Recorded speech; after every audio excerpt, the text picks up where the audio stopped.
Bueno, ahora sí, buenas tardes con todos. Bienvenidos a esta octava edición del Empecemos Entendiendo Webinars, esta vez en el mes de noviembre. En esta semana vamos a iniciar el ciclo de ponencias con César Rebocio y el tema Sistemas de impresión y laminación para empaques. Haciendo un breve resumen de César y su formación profesional y experiencia, César Rebocio es técnico químico y técnico en envases. Tiene una trayectoria de más de 20 años en la industria de la conversión de envases flexibles. En Celomat S.A. del grupo Supan fue jefe de control de calidad, representante de asistencia técnica a clientes, desarrollo de nuevas estructuras y validación en máquina. Entre los objetivos logrados, participación en la implementación de la ISO 9001-2000, disminución del índice de devoluciones de materiales a la planta por parte de los clientes y validación de nueva estructura trilaminada reemplazando el aluminio con BOPP metalizado para sopas deshidratadas. Desarrollo de nuevos ensayos para controles en la fabricación de Doypacks. Entonces, sin más preámbulos, le cedo la palabra a César. El modo de gestión de las consultas se las vamos a ir realizando a César a medida que ustedes las vayan formulando por el chat. ¿Ok? César, recuerda activar el micrófono y dejo la audiencia contigo. Muchas gracias. Bueno, buenas tardes a todos. Como dijo Alejandro, mi nombre es César Rebocio, y en el día de hoy vamos a hablar un poquito acerca de los sistemas de impresión y laminación para empaques flexibles o envases flexibles, como más le guste llamarlos a ustedes. Es decir, hablaremos sobre la transformación para conseguir un buen packaging. En cuanto a sistemas de impresión hablaremos, y de laminación vamos a hablar específicamente sobre los más utilizados, si bien hay otros que muchos deben conocer y que después, si quieren, lo trataremos. Vamos a hablar sobre los específicos o los más habituales en cuanto a procesos básicos de conversión. Por eso le puse a mi temario procesos básicos de producción de envases. Tenemos sistemas de impresión flexo como hueco, este va a ser el temario. Tenemos materiales que se usan para esos sistemas de impresión, tintas, todo esto son materias primas, tanto materiales como tintas, como adhesivos. Sistemas de laminación, ahí vuelvo a nombrar adhesivos. El corte de los materiales que uno ha transformado, o que ha procesado, o que ha convertido durante todo el desarrollo, ya como paso final casi para ser entregado, embalado, evaluado por control de calidad y entregado al cliente para su correcto funcionamiento. También le daré algunos tipos de ejemplos de diferentes estructuras que se pueden combinar y algunos controles que son los más básicos de todos, o los necesarios.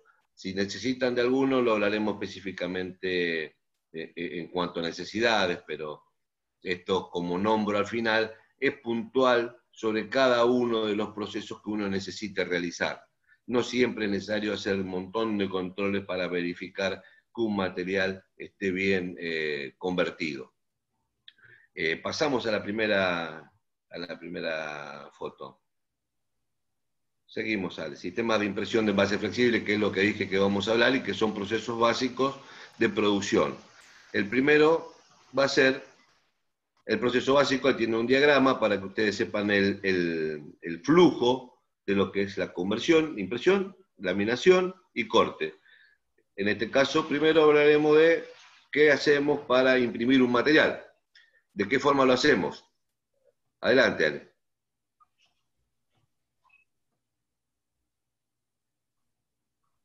Ahí fuimos para atrás. Bueno, son flexo y hueco. Los procesos de impresión de envase flexible son flexográficos y de hueco grabados. Como dije al principio, les voy a ir dando algunas cosas, porque hoy en día también se utiliza un sistema que se llama sistema de impresión digital, que lo utilizan algunos convertidos, muy pocos, creo que hay uno en Perú, hay uno en Argentina, y que sirve como si fuera una fotocopiadora, por decirlo entre comillas, para hacer una impresión de tirajes muy cortos, de clientes, captan clientes que necesitan muy pequeñas cantidades y con eso prácticamente no tiran nada porque un diseño computarizado que imprime desde el primer metro, ya lo que uno necesita imprimir en cualquier material plástico flexible. Pero bueno, eso es un tema muy específico que habría que hablar mucho tiempo. Empezaremos hablando por el sistema de impresión, que es el hueco grabado, o el roto grabado, le llaman en algunos lugares. El sistema de impresión de hueco, yo le digo hueco porque estoy acostumbrado hace tantos años a decirle hueco flexo, la palabra correcta es hueco grabado o roto grabado. Este sistema es una transferencia directa, es directa de la tinta al sustrato. Es decir, que no hay intermediarios de cilindros intermediarios que uno le transmite al otro para después transmitirlo al otro, como veremos más adelante.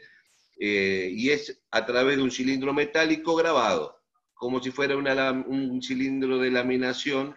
Es lo mismo. Los tipos de grabado por lo cual podemos obtener la capacidad de carga del cilindro es a través de un proceso químico, a través de un proceso electrónico o a través de un proceso láser. A través de eso, nosotros lo que hacemos es conseguir una carga para después depositar en el sustrato y poder laminarlo. Depende de la profundidad que se le dé al cilindro que se mande a grabar, va a ser la carga que uno va a poder depositar en un sustrato impreso o no impreso para poder laminarlo con otro.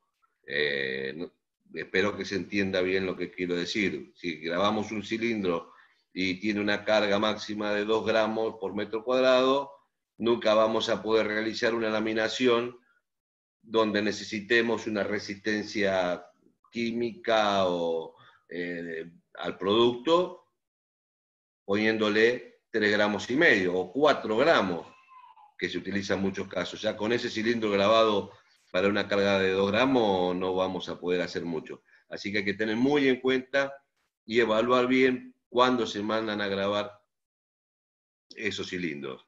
La próxima, Alejandro. Ahí tienen un diagrama de cómo se transfiere la tinta desde la batea al sustrato.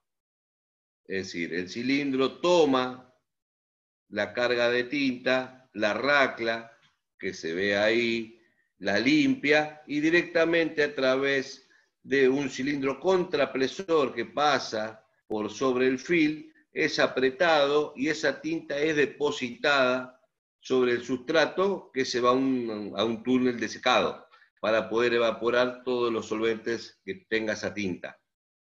Es un sistema directo, por eso sí es un sistema directo, directamente del rodillo que se grabó a través de lo que vimos anteriormente y se deposita mediante una presión de otro cilindro de goma al sustrato. El sustrato impreso con ese color va al túnel de secado. Todos deben conocer que hay máquinas de 2 colores, de 4 colores, de 6 colores, de 8 colores, de 10 colores, pero acá estamos viendo una estación donde quiero expresar el sistema, cómo se manifiesta el sistema de impresión de hueco grabado. Adelante, Alejandro.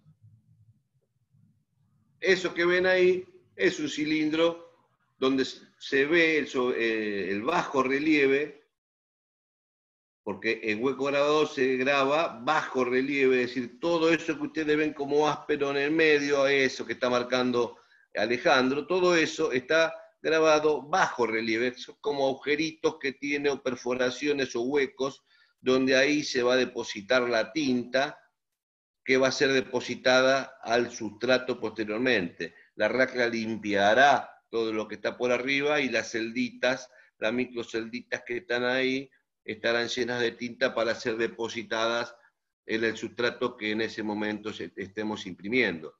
Esto es un cilindro grabado, listo para imprimir. Adelante. Pasamos al sistema de impresión flexográfica. Les leo y después, si alguno tiene una pregunta, se la va haciendo a Alejandro y él va tomando nota. Específicamente, el sistema flexográfico, con diferencia del hueco grabado, que es una grabación interna, donde se hacen agujeritos, donde se hacen huecos en el cilindro. Acá es por una transferencia que es indirecta y el sistema de grabado es sobre relieve, es decir, se graban fotopolímeros o cliché, como dice ahí, en sobre relieve como si fueran un sello, el cual se monta en un cilindro. Les puse cliché, que es igual a fotopolímero, porque en algunos lugares le dicen de una manera y en otros lugares le dicen de otra, pero en realidad es un fotopolímero que es una especie de sello, es decir, la grabación del elemento para imprimir en flexografía es un polímero sobre relieve. Adelante. Acá pueden ver cómo es la transferencia, que es indirecta a diferencia de hueco grabado. Voy a correr un poquito mi vista. También tiene la cámara de secado, porque lógicamente necesita ser secado. Todo material impreso necesita ser secado posteriormente. Donde tenemos la batea siempre está la tinta de impresión. Muy bien, está la racla, que es la que limpia el anilox grabado, como si fuera el anilox, para que se den una idea, es como un cilindro de hueco grabado, es decir, grabado bajo relieve, que carga tintas, y la racla lo que hace es limpiar todo el remanente de ese cilindro. El cilindro lo transmite al portacliché, es decir, por arriba de esto que dice portacliché está el sello, la goma pegada con el sobrerelieve, que solamente se entintará en las zonas de sobrerelieve y pasará al film que va pegado al tambor central, a este que está marcando justamente Alejandro. A través de este tambor va girando el film y por cada estación se va imprimiendo un color de esta manera. Cada uno de los colores posteriormente pasarán a una cámara de secado para poder terminar en una bobina impresa correctamente, completamente secada. Y bueno, después a partir de ahí vienen algunos controles de calidad, que no sé si hablaré, pero deben conocerlos para evitar retinte, para evitar retenciones de solvente, para evitar que se salga la tinta, para evitar delaminaciones. Es decir, que después del proceso de hueco grabado, de impresión o flexográfico, que a través de un tambor central, debe haber controles para verificar que todo lo que se han hecho, lo han hecho bien. A ver, Alejandro, adelante.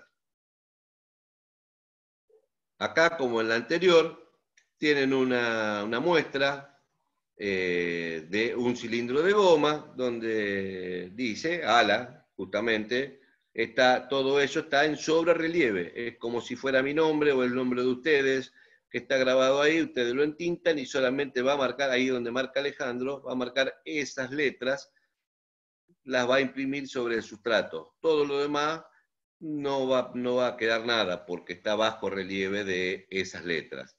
Así que lo único que vamos a hacer es imprimir este color, este es un solo color, por cada polímero de estos se imprime un solo color,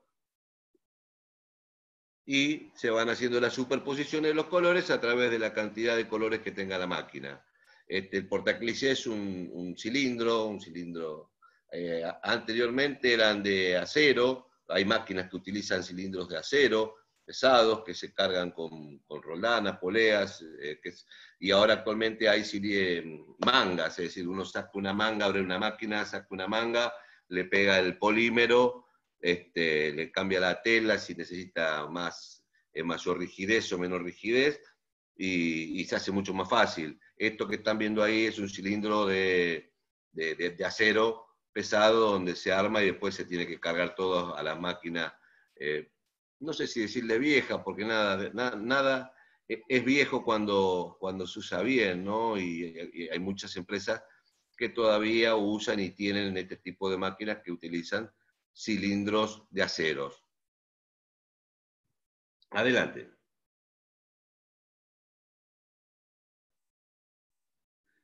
Materiales. Bueno, ya vimos un poco entonces el tema de la impresión. En el proceso de conversión todo empieza por una impresión que puede ser flexográfica, puede ser de hueco grabado. Vimos los distintos tipos de la diferencia entre uno y otro. Vimos qué se utiliza para cada uno de ellos. En uno se utilizan cilindros grabados por distintos métodos, en otros se utilizan fotopolímeros sobre relieve. Y acá vamos a ver, estos son algunos, porque seguramente muchos de ustedes dirán, pero son dos, podemos nombrar muchísimos materiales plásticos que se utilizan para imprimir, ¿no? Pero acá quise poner a título de ejemplo algunas características de dos materiales. No sé si serán los más relevantes, porque también podríamos incluir al polietileno, que hablaré un poco más adelante sobre polietileno, pero son el BOPP, que las siglas significan polipropileno biorientado, los distintos tipos que tenemos, transparentes, mates, blancos, perlados, metalizados, y los BOPET, que son los poliésteres biorientados, los cuales tenemos transparentes y metalizados. Tienen los distintos espesores o el rango de espesores que pueden utilizar, puede haber alguno que otro más. Las resistencias típicas o que uno mayormente conoce. Hay más desarrollos incluso de este tipo de materiales. El nivel de barreras que deben tener en cuenta cuando se hace una conversión, cuando se hace una unión de películas para un envase determinado, si necesita resistencia, como dije hoy, térmica, barrera a la humedad, barrera al oxígeno, resistencia a la tracción, es decir, esto se llama resistencia al rasgado, es decir, el punzonados, para qué tipo de material de producto final va a ser utilizado. Es decir, todas estas variables tienen que ser tomadas en cuenta en estos materiales y en todos los que combinan. Esto es solo, ya les digo, a título de ejemplo para que se tomen en cuenta. Adelante, Alejandro.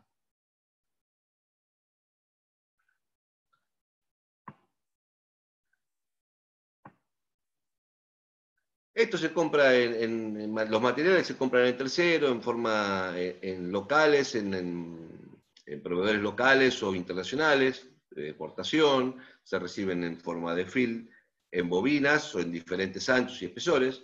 Los film tienen que ser aptos para ser impresos y laminados, diversas características y propiedades para uso en packaging flexible. Es decir, ¿qué se quiere decir con esto? Es que antes de asignar un material, sea un BOPP o sea un poliéster, hay que determinar primero las características para las cuales va a ser asignado y qué condiciones va a tener que cumplir ese material al final de su proceso cuando sea entregado y se compatibilice, se combine el funcionamiento en la máquina que va a envasar un producto que te solicitó el cliente. Así que esto tiene que ser evaluado siempre antes, mucho antes.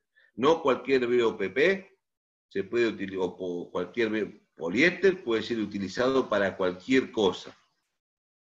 Ténganlo en cuenta. Les voy a dando comentarios que me parecen interesantes y no solamente decirle hay BOPP o hay poliésteres o hay polietilenos o hay BOPA, sino que tomen en cuenta que hay diferentes características, no es general esto. Adelante, Alejandro. César, ya hay una Sí, primera consulta, sí, cómo no. te la escribe Jorge Soles desde Guatemala. Te Sí, dice, nosotros imprimimos en Flexo, tenemos algunos casos en los cuales nuestras estructuras no funcionan bien en las máquinas de envasado de algunos clientes que consumen actualmente estructuras impresas en hueco grabado. Nos argumentan que la causa es la mayor variación en la dimensión de repetición que tienen las Flex. ¿Tienes algún comentario al respecto, César? sí. es muy factible que no tengan muy dominado el tema de las tensiones. La impresión flexo y hueco está muy a la par actualmente. Ya no hay tanta diferencia como hace muchos años cuando yo empecé a trabajar, que lo que se imprimía en hueco grabado llevaba una repetición, un cut-off, como se llama, una distancia entre tacos exacta porque está grabado en un cilindro de acero por hueco grabado, como explicamos al principio, sino que la goma o el sello que se pone en flexo para imprimir, a medida que va agarrando tensión la máquina o tensión el material, puede ir estirándose y va variando esa distancia entre tacos. Hoy en día eso se puede manejar correctamente la distancia entre tacos. Si bien la tolerancia que se da muchas veces para un hueco, que para un flexo es mucho más exigente en hueco, se puede lograr un buen producto, una buena distancia, una buena tolerancia, máximos y mínimos de milímetros, comparado el flexo con el hueco. Ahí hay que trabajar mucho con tensiones de materiales, con la deformación de los polímeros cuando se hacen, y bueno, y tener control. Pero es comparable, la flexo de los huecos es comparable y se puede entregar un mismo producto. No significa que porque lo fabriquen en flexo va a andar mal y porque lo fabriquen en hueco va a andar bien. Si bien, si profundizamos mucho más allá de la pregunta que me han hecho, hay diferencias para diferentes tipos de productos, para diferentes resistencias, porque la materia prima que usamos tanto en flexos como en hueco no son las mismas. Pero en este caso puntual que me está preguntando, pueden llegar a lograr que el producto funcione perfectamente, se amalgame perfectamente con la máquina para el envasado. De acuerdo, César. Seguimos y aquí César Gamboa te dice, en hueco grabado consigues mejor calidad de impresión. ¿Compartes esa opinión? No, no. Actualmente el sistema o la flexografía ha avanzado muchísimo, hay diferentes tipos de polímeros que hacen muy comparativa y muy competitiva a la flexografía. Eso es como dije al principio, hace un ratito, con la otra pregunta. Hace muchos años el hueco grabado era un sistema de impresión que te daba una calidad de impresión eh, mejor, de mejor calidad que una flexografía, más que nada cuando se empezaban a gastar un poco los polímeros. Pero hoy en día, con la calidad de polímeros y la variedad de polímeros, de materia prima con la que se fabrican los polímeros, podemos lograr una flexografía muy buena. Perfecto. Aquí también hay un comentario en donde entiendo, comparten tu opinión, César. H. Garone dice, también podemos tener problemas de distancia entre tacos en ambos sistemas, en flexo o en hueco. Cuando nuestros proveedores, perdón, cambian a la ET de los materiales sin previo aviso, eso hace que tengamos que regular las tensiones que comenta César. Exactamente, tiene mucha razón en lo que está diciendo, porque muchas veces, y me ha pasado, he tenido experiencias que te cambian. La ET significa especificación técnica para los que no la conozcan, lo que dice este Horacio, es especificación técnica o ficha técnica, o no sé si alguno quiere preguntar, es la ficha que uno tiene que tener para designar un material para imprimir o para laminar. Muchas veces los proveedores cambian cosas, como dice Horacio, y uno no sabe, y les dicen que es el mismo polipropileno, o es el mismo poliéster, o es el mismo grumo que te está vendiendo, y en realidad han cambiado algo que vos después en máquina, como tenés parametrizado, o los parámetros de ajuste de máquina de impresión o de laminación, y los tenés estandarizados, y resulta que tenés un resultado que no es el que vos estabas obteniendo, y tenés que entrar a buscar y analizar y a utilizar herramientas de análisis como Ishikawa, como usando, no sé, otras que se les ocurran a ustedes, las 5M, para ver dónde está la falla. Y en realidad es que un proveedor te cambió algo en la materia prima que habitualmente te entrega. Eso es cierto, eso es verdad, y te puede, tanto en flexo o en hueco, te puede pasar lo mismo. Perfecto, César, seguimos.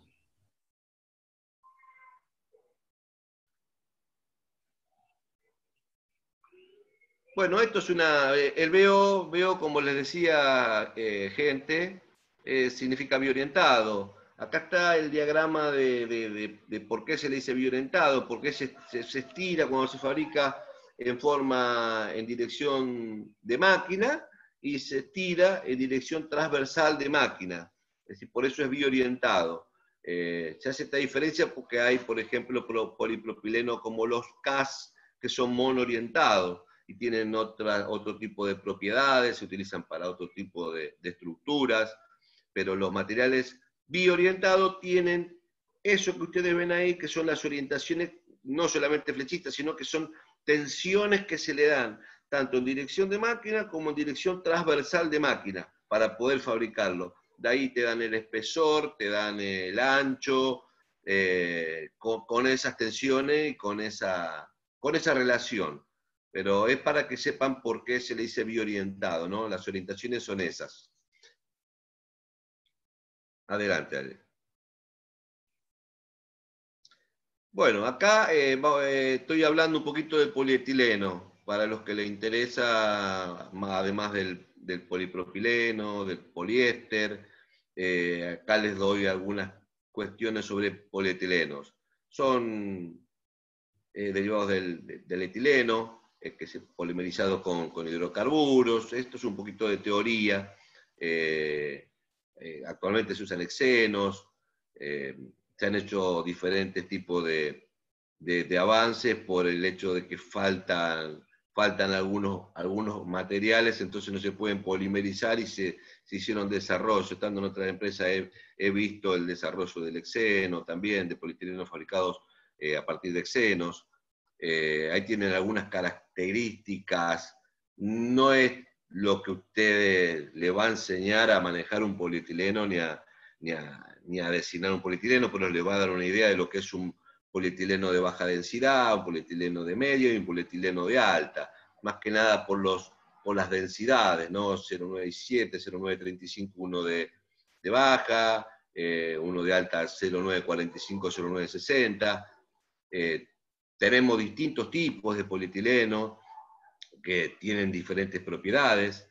Las siglas, por si algunos no las saben, que se ponen entre paréntesis, son Low Density, LDPE, es decir, baja densidad, LL, baja densidad lineal, baja densidad lineal del hexeno, acá estoy, baja densidad del hexeno, baja densidad del octeno, LL, lineal low density significa, y también tenemos los metalocénicos. Los polietilenos o los grumos metalocénicos son los que habitualmente se utilizan para la parte de sellado de los materiales, para darle propiedades de sellado de los materiales. Es uno de los elementos importantes dentro de un grumo, dentro de una fabricación. Bueno, comercialmente se entrega en forma de pellets. Algunos le dicen, tienen otros nombres, pero yo lo conozco como pellets. El film se produce en bobinas, en espesores que van de 25 a 200 micrones. Son aditivados con antibloque, deslizantes, es decir, todo esto que les estoy contando, que les estoy entregando, es cuestión de lo que ustedes necesitan o de lo que sus clientes necesitan para que funcione bien en su máquina, ¿no? Y para que tenga una buena afinidad con el impreso si es que lo van a laminar con un impreso. Es decir, acá hay varios puntos que tocar, que no voy a entrar en cada detalle, como las concentraciones de deslizante, anti-blocking, el COF, que pueden causar algunos problemas. Acá les estoy diciendo distintas formulaciones de resina de polietileno para lograr propiedades específicas en el fin relativas a COF, sellado, mecánicas y rigidez. Es lo que les comenté recién. Hay que tener muy en cuenta qué poner y qué ponen, qué le agregan o qué no le agregan, y hay datos específicos para que no se pasen y tengan un problema posterior y ya cuando está el laminado consumado no funcione y no pueda.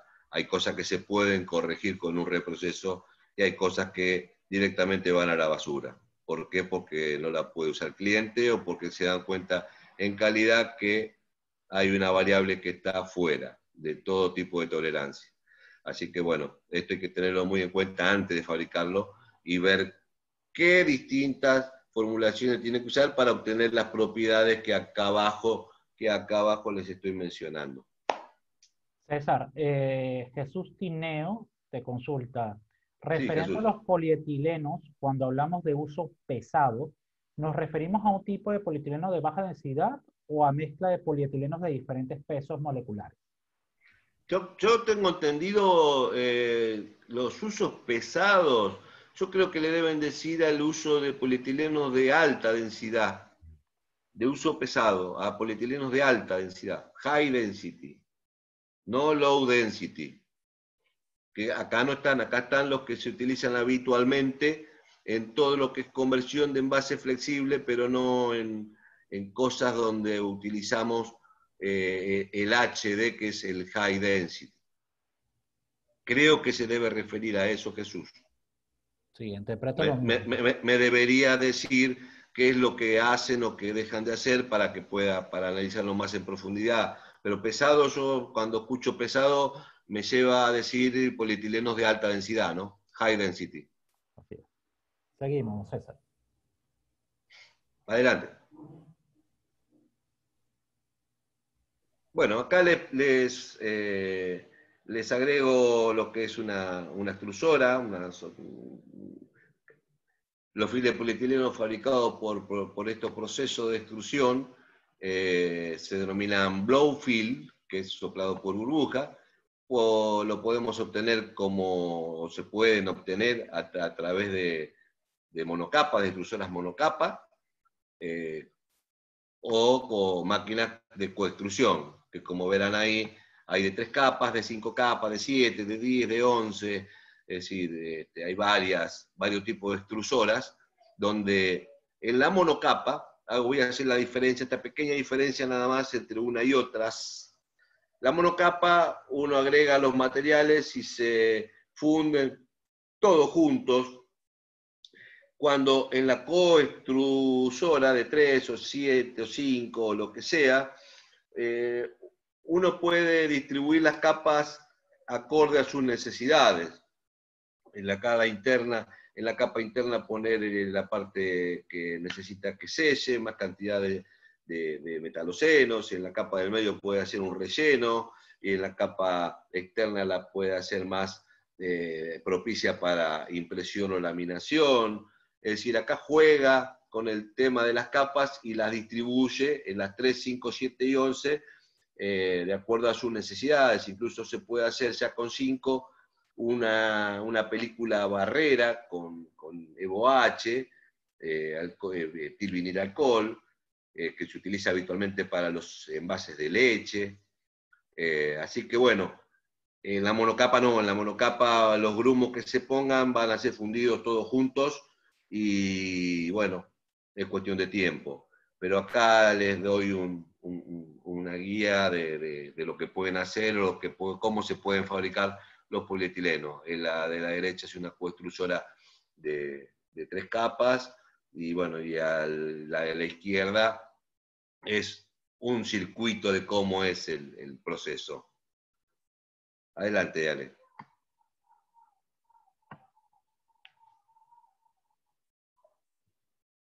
Otra cosa que utilizamos en la conversión son productos con aluminio. Muchos lo deben saber.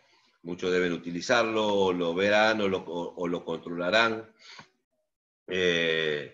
Bueno, el aluminio es fabricado por una reducción electrolítica de minerales de aluminio, como la bauxita. el dióxido de aluminio. Se fabrica en espesores de 6,35, 6,7 micrones hasta 50 micrones. Estos materiales, los aluminios, contienen pinholes. Los pinholes, por si alguno no lo conoce, o pinholes, son pequeñas perforaciones o pequeños agujeritos que vistos al trasluz lo podrán observar. Cuanto más baja el espesor del film, mayor cantidad de pinholes tendrá ese material y mayor va a ser la incidencia para evitar el traspaso de luz o de humedad.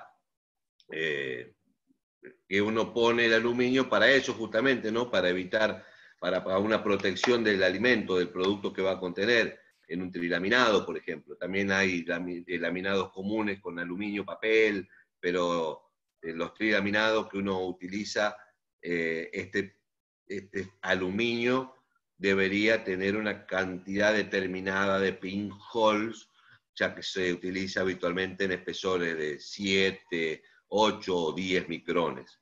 Es una barrera funcional, como ven acá, a los gases, por eso es importante el tema de los pinholes, ténganlo muy en cuenta. Y es fabricado por un proceso específico como de laminación.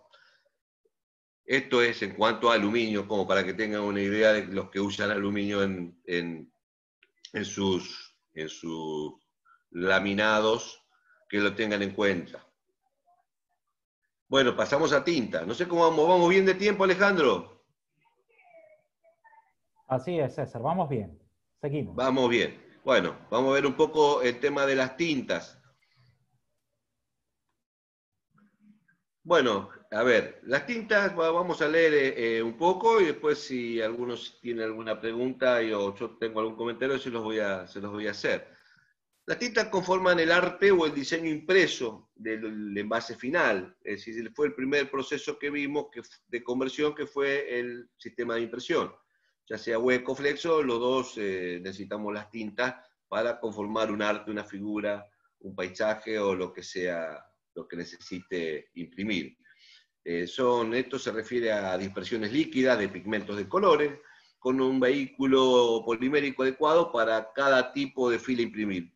Ojo, esta parte leanla bien y grábensela. Es un vehículo polimérico adecuado a cada tipo de fila a imprimir. Cada tipo de fila a imprimir. No es lo mismo una tinta para un film que una tinta para otro film.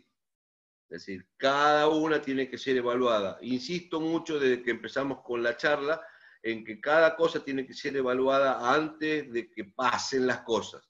Es decir, el film, el proceso, los controles, las tintas, y así vamos a seguir ahora cuando veamos la parte de laminación también. Los pigmentos pueden tener diferentes propiedades, como resistencia química, resistencia a la luz, resistencia a la temperatura, así que a veces no es necesario tanta resistencia porque el material o el envase que vamos a fabricar no lo necesita. Nuevamente hay que evaluar qué es lo que necesitamos para usar la tinta adecuada. Adelante. Empezamos con los procesos de laminación de envases flexibles. Bueno, una somera descripción es que el proceso de laminación permite unir dos filos o más mediante un adhesivo. Los sistemas son con solvente o sin solvente. El sistema con solvente aplica el adhesivo en forma directa al film, en forma similar al sistema de impresión de hueco grabado. Fíjense la similitud. Antes de unir los films es necesario secar el adhesivo, en este caso, para extraer los solventes. Es decir, que se aplica un solvente húmedo y lo que necesitamos es una masa seca de adhesivo para poderla unir con el otro material que vamos a fabricar. Adelante. Laminación con solvente. En la laminación con solvente o la laminación con solvente, la transferencia directa del adhesivo al sustrato por medio de un cilindro, como dijimos recién, grabado, o un sistema similar al flexográfico. Adelante, Ale. Esto es un ejemplo es a título ilustrativo nada más de una laminadora con solvente. Es a título nada más que para que vean, algunos deben tener otro tipo, otras máquinas, más nuevas, más viejas, pero para que vean el sistema. Esta laminadora con solvente, lo que ven arriba es un túnel de secado, porque acá necesitamos secar, evaporar, extraer los solventes que utiliza el adhesivo con solvente. Adelante. Acá tenemos la otra parte de la laminación, que es una laminación sin solvente. Acá la transferencia es indirecta, sin la utilización de ningún solvente, de adhesivo al sustrato por medio de una serie de cilindros, es decir, a través de un intercambio de una toma del adhesivo a otro y ese a otro, una transmisión indirecta, se aplica la mezcla de adhesivo al sustrato para poder unirlo con otro. Acá no existen los solventes. Adelante.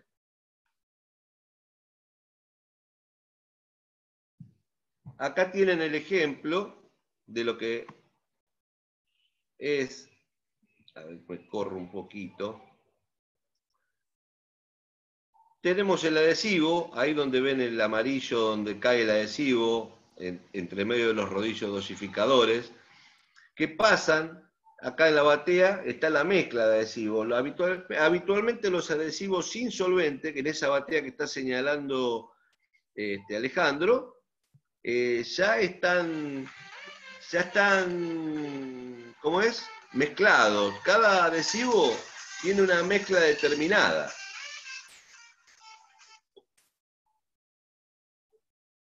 Un segundito.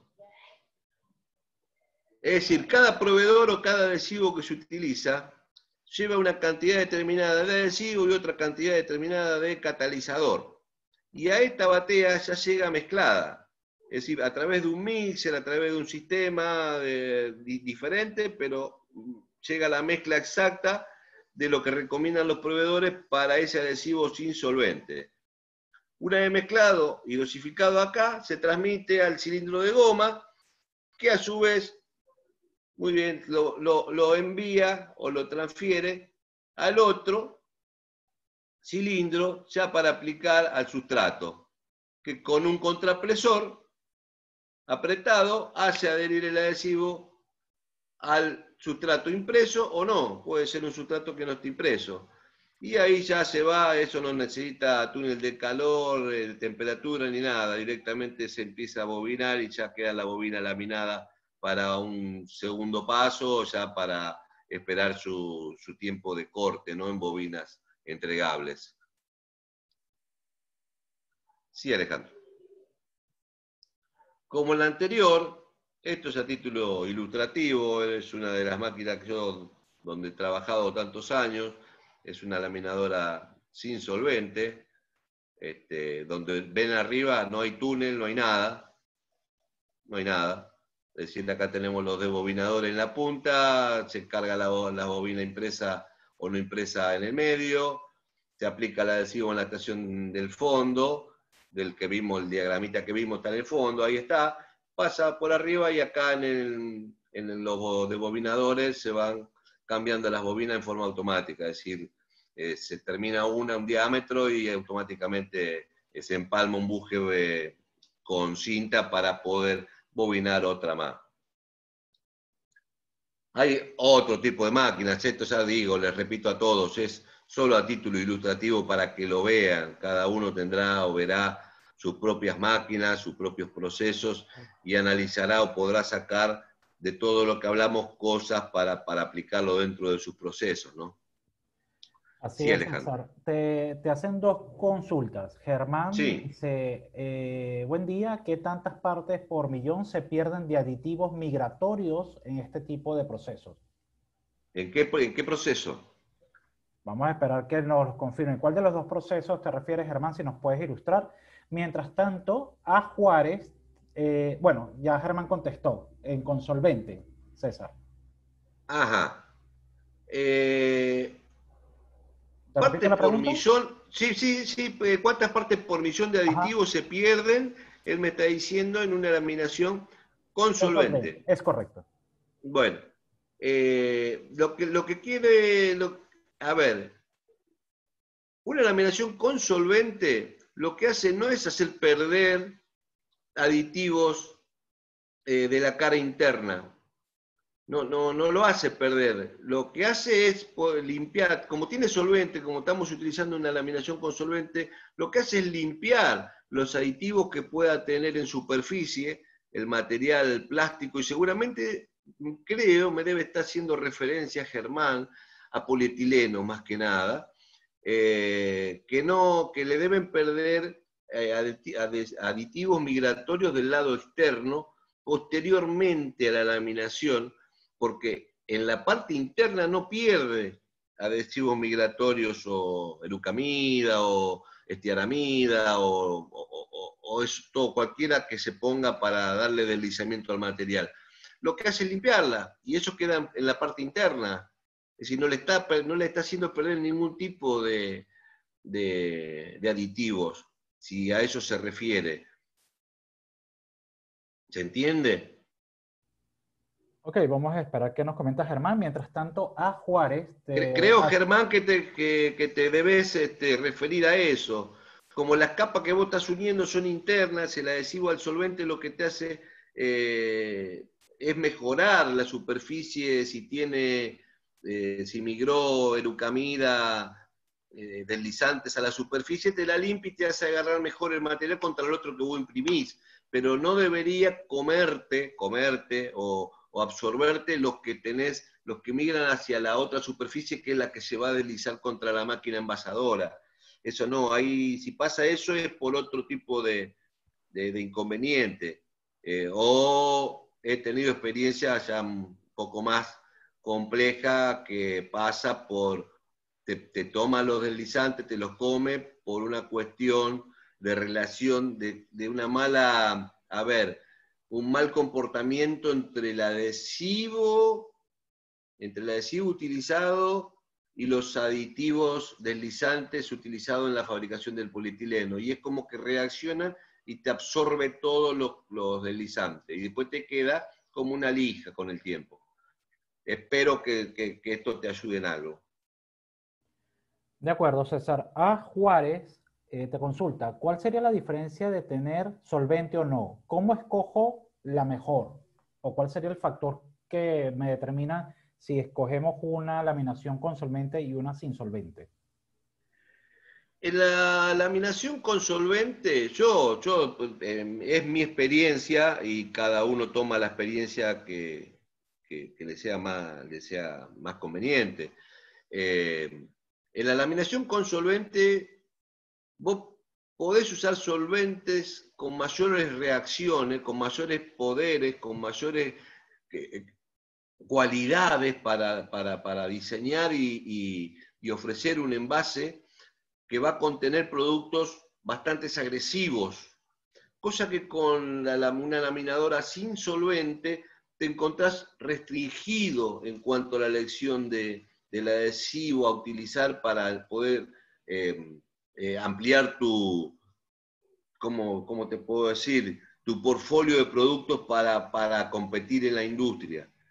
Por eso yo prefiero la con solvente, o digo la con solvente, me da más versatilidad de producto, me da más rapidez para los programadores, alguno que sea programador que me dé una mano, que me ayude, si es cierto lo que digo, pero yo si lamino con solvente y teniendo el mando de decisión, puedo decir, bueno, no espero tantas horas, en menos horas yo la puedo hacer laminar nuevamente, es decir, hacer un proceso de laminado nuevo, o la puedo hacer cortar mucho más rápido. Tengo el proceso puedo acelerar un poco el proceso para cortar los tiempos entre que empiezo a fabricar y lo tengo que entregar, ¿se entiende? De acuerdo, César. Seguimos. Juárez te comenta, sí, muchas gracias. Sí, le debe pasar eso a Juárez, lo Ujú. que dije a lo último. Después te llamo. Adhesivos. Ahora vemos la parte de adhesivos.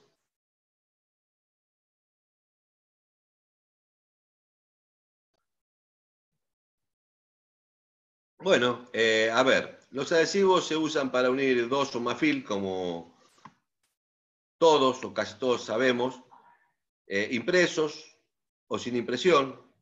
Son dispersiones líquidas o semisólidas que pueden constar de uno o dos componentes, adhesivo más catalizador, como nombramos también en alguna parte de la presentación. Puede ser base solvente o sin solvente. Ya contesté lo que yo prefería, pero no quiero hacer hincapié en eso porque cada uno hace o designa los procesos que crea conveniente para ellos, siempre y cuando se tomen precauciones en los tiempos, ¿no? Los componentes del adhesivo unen los films mediante una reacción química propia que produce un polímero llamado el poliuretano. Son adhesivos poliuretánicos. ¿Sí? Todos deben conocer la palabra de poliuretánicos. Bueno, los adhesivos y hay tintas son poliuretánicas. Adelante, Alejandro.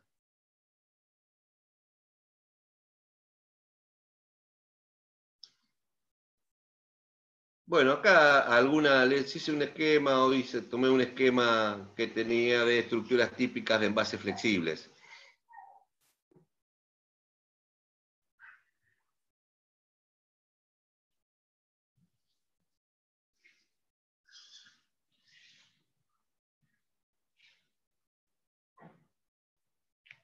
Bueno, ahí tienen algunas de las estructuras que cada uno de ustedes puede llegar a estar produciendo, haciendo, fabricando.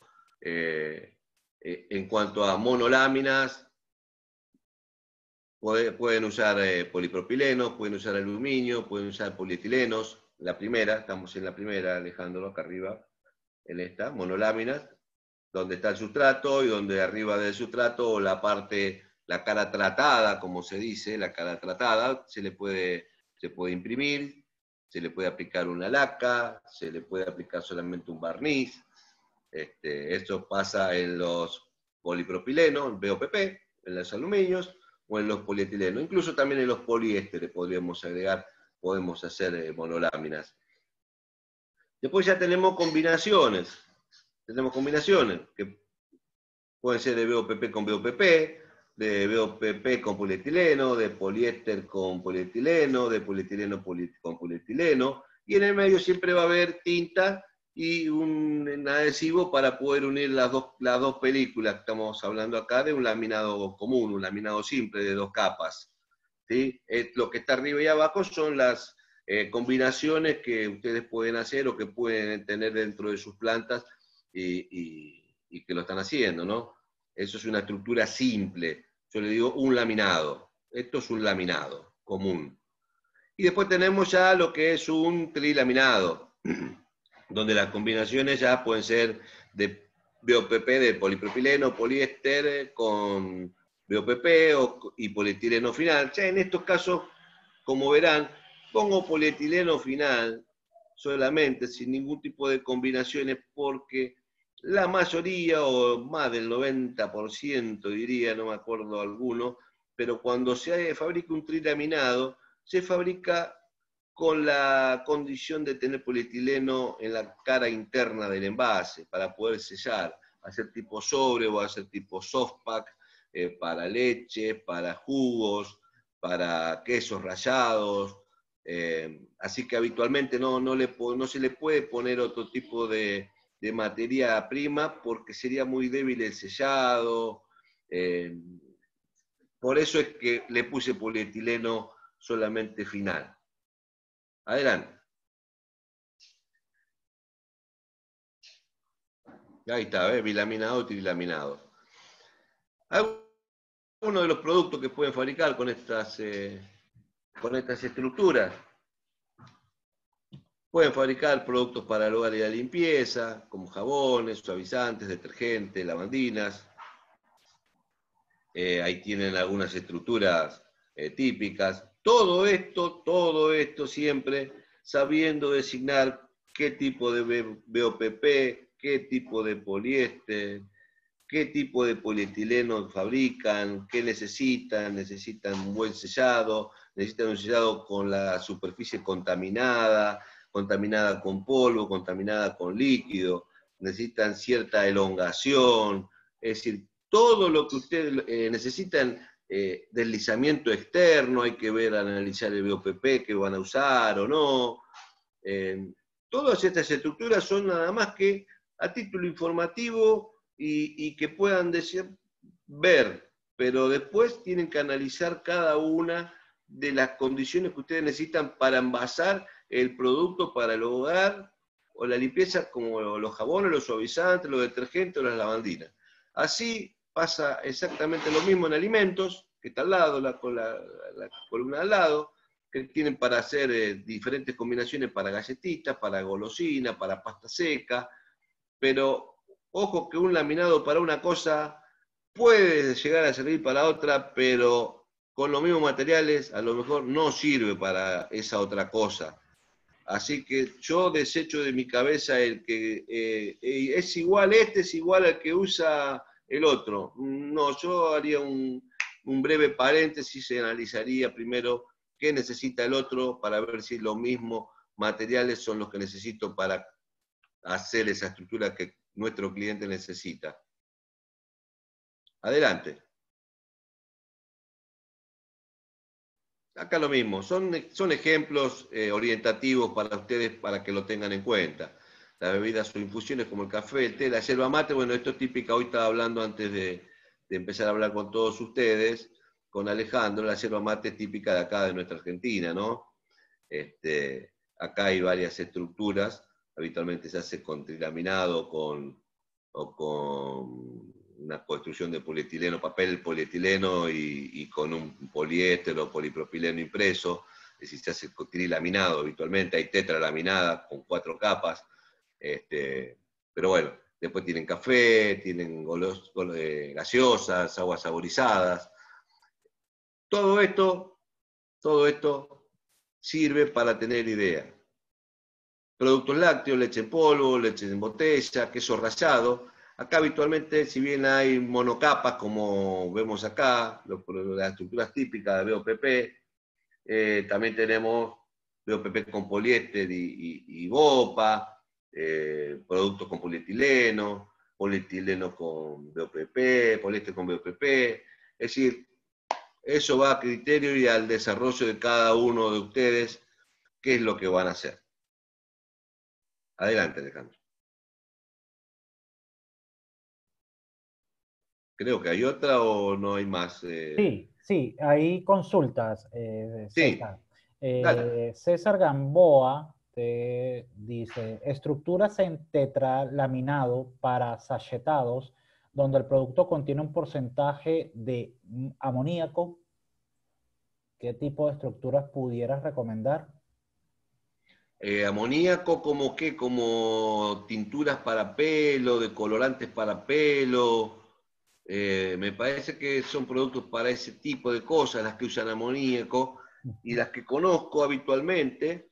Tinte de eh, cabello, te aclara sí, César sí, Gamboa. sí, habitualmente César, mira, colega mío, tocayo mío, César, eh, las que conozco son trilaminados, pero hoy hice, por ejemplo, me han preguntado y me dijeron qué prefería o qué aconsejaría ante una laminación.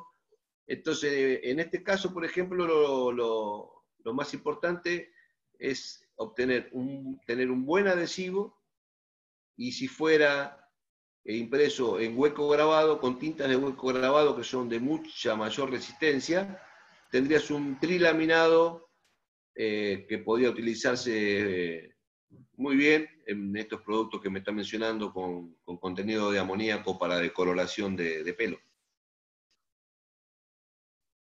Lo que les quiero decir es que no porque pongan más capas van a poder obtener mayores resistencias.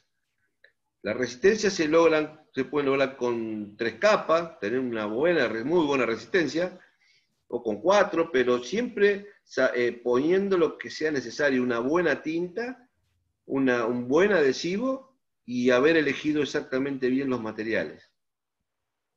Espero que me comprendan lo que les quiero decir. Perfecto, César. Seguimos. Más ejemplo de cosmética, ahí está justamente cosmética, ¿ves?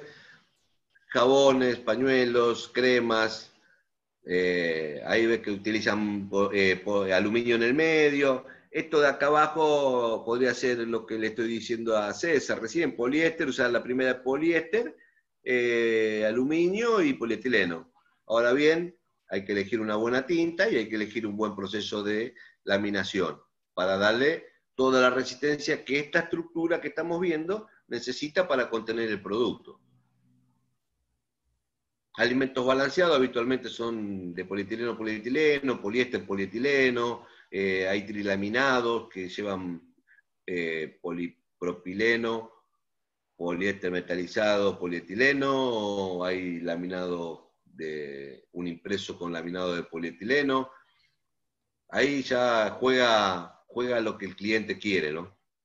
Habitualmente se trata de hacer, volvemos a laminación, se trata de hacer esta clase de productos de alimentos para mascota en laminaciones sin solvente. ¿Por qué? Porque si les queda algo de solvente retenido en la impresión o en la laminación, eso contamina mucho el producto, el alimento para mascota, porque es un producto muy graso que absorbe mucho los solventes. Es decir, por eso les recomiendo que tengan un buen control, un cromatógrafo, un buen ensayo de solventes retenidos en impresos, en laminado, si van a estar proveyendo a clientes de este tipo, ¿no?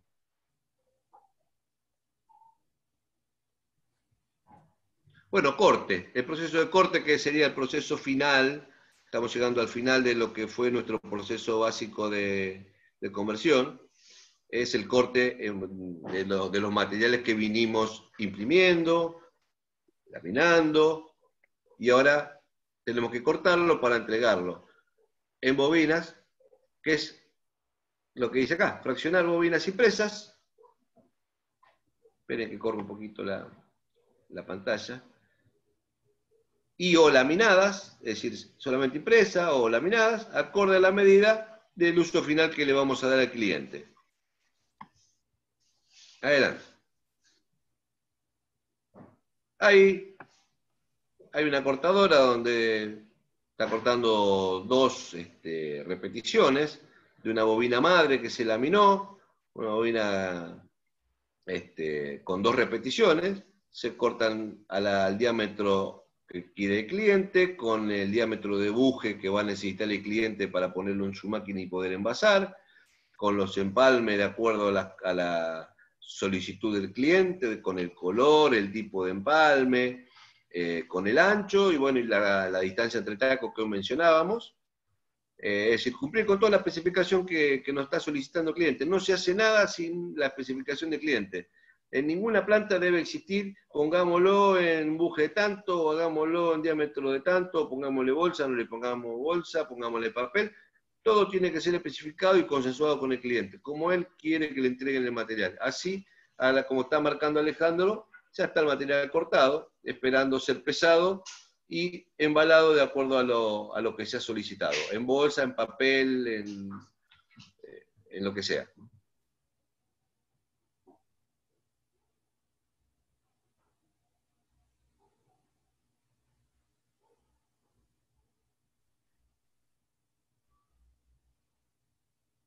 Estos son algunos de los materiales que pueden pasar por sus plantas, algunos, debe haber más, y que ustedes van a tener que procesar, imprimir, laminar, controlar y todo lo que sea atinente al proceso de conversión de envase flexible.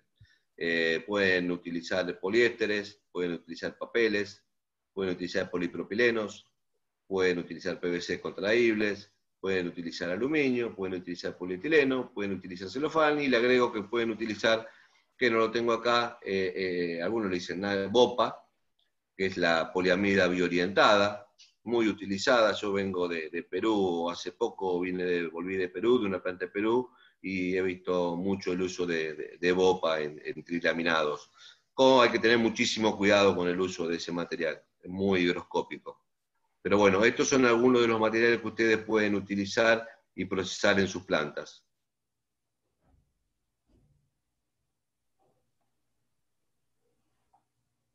Control de calidad en los procesos de conversión de envases flexibles. Bueno, esto me ha llevado en la gran empresa donde he estado, Celomat, Sociedad Anónima, y que me ha enseñado tanto.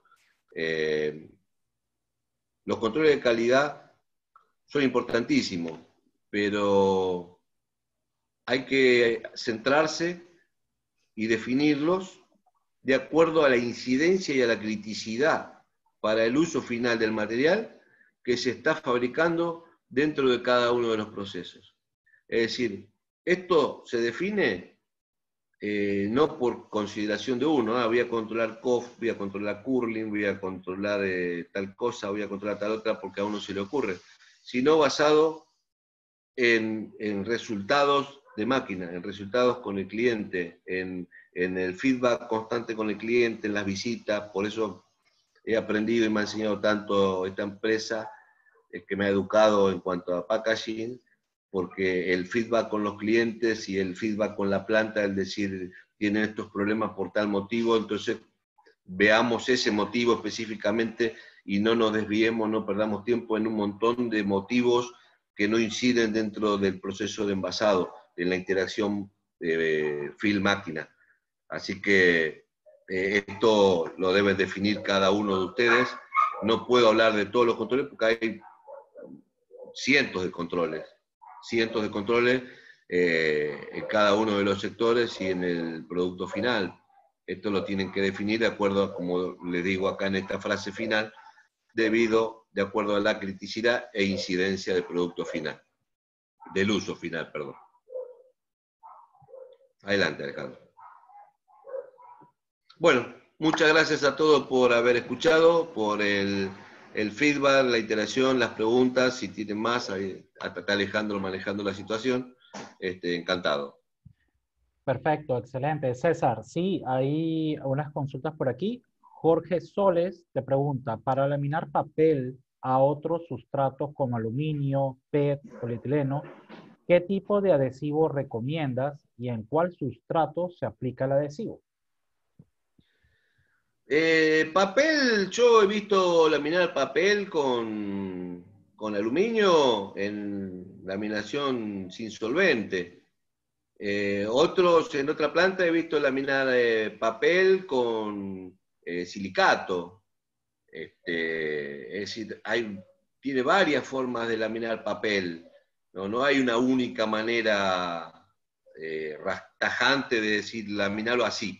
Es decir, ya le repito a esta persona que yo lo he laminado, lo he visto laminar, lo he controlado en una laminación de papel aluminio sin solvente, laminación sin solvente, y lo he visto en productos medicinales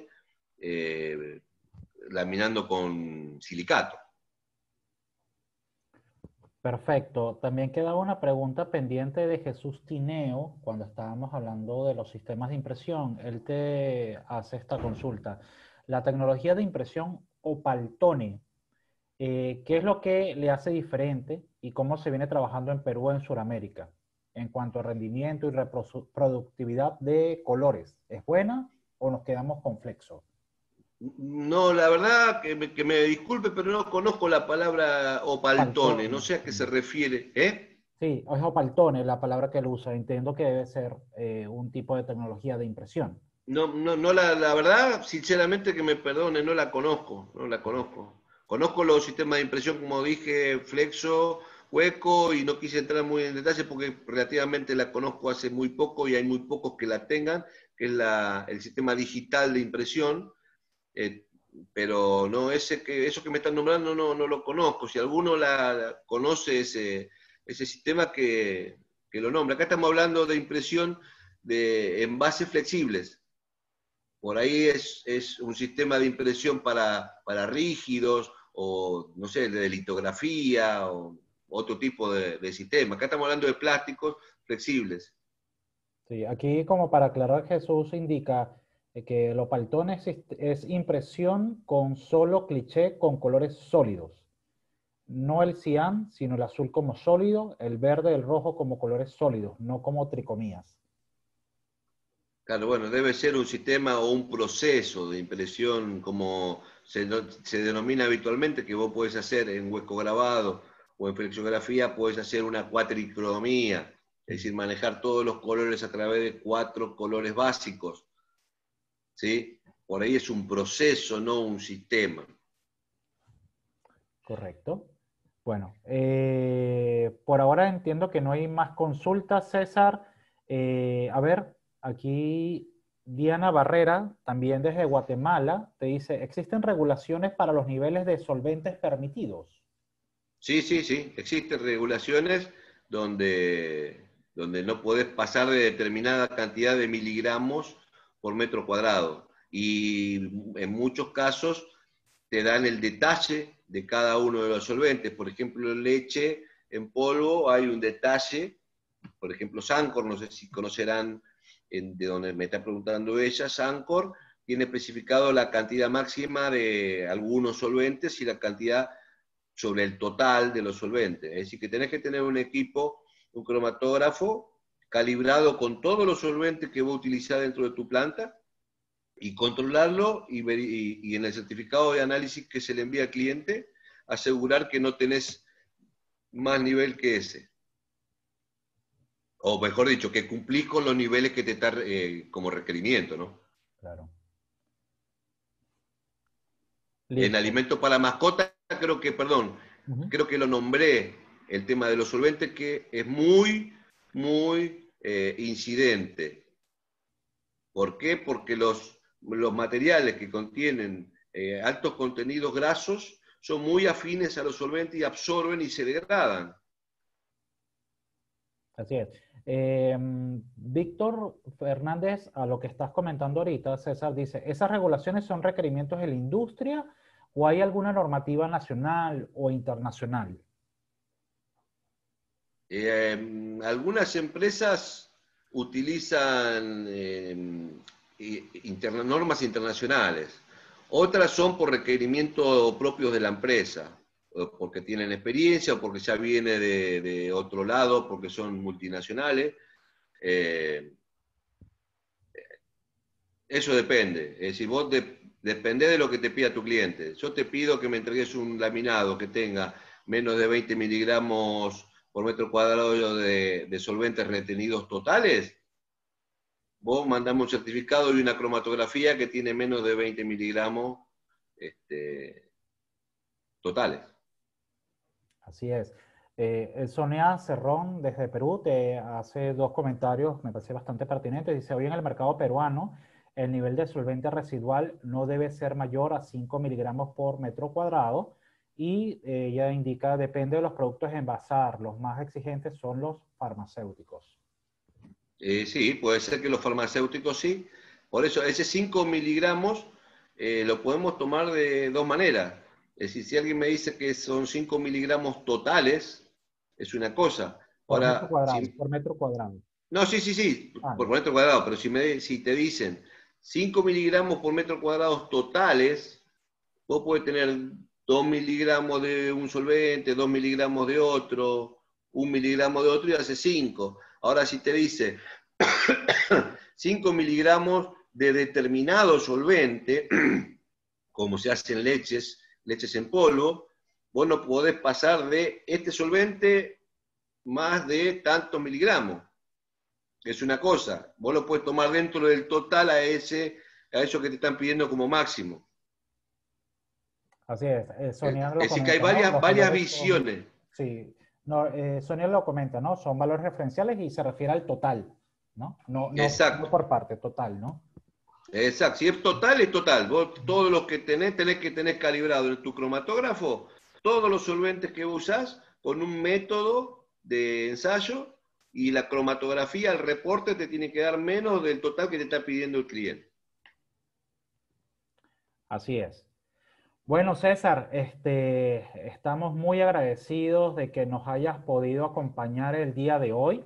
Queríamos, si tienes para despedir algunas palabras para los que nos han acompañado, un promedio ha sido de más de 75 personas que han estado hoy con nosotros y pues entonces un poco de tus palabras de despedida.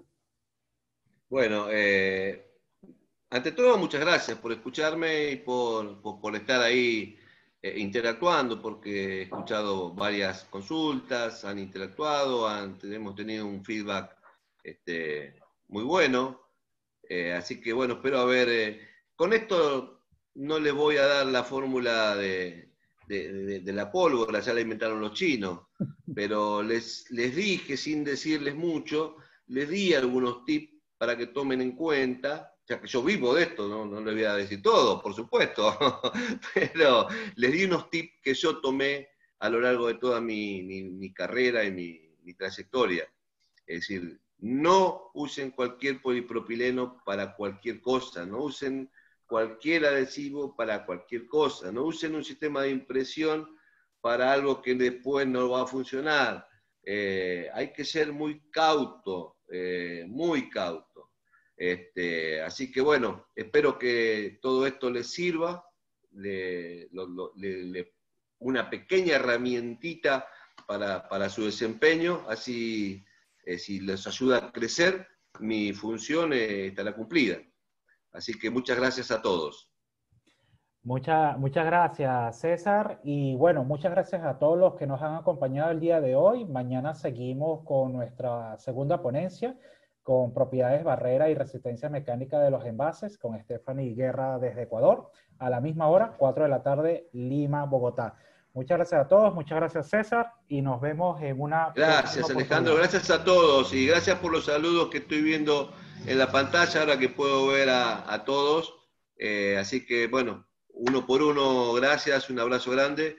Por favor, en cada lugar donde estén, cuídense, cuiden a los que tengan cerca, cuiden a los que tengan alejados, cuídense todos, porque me parece que vamos a tener que seguir sufriendo un poco más hasta que podamos sacarnos ese barbijo maldito y poder darnos un abrazo y poder tomar un mate todos juntos y compartir la familia como nos merecemos, ¿no? Porque para eso estamos acá en esta tierra.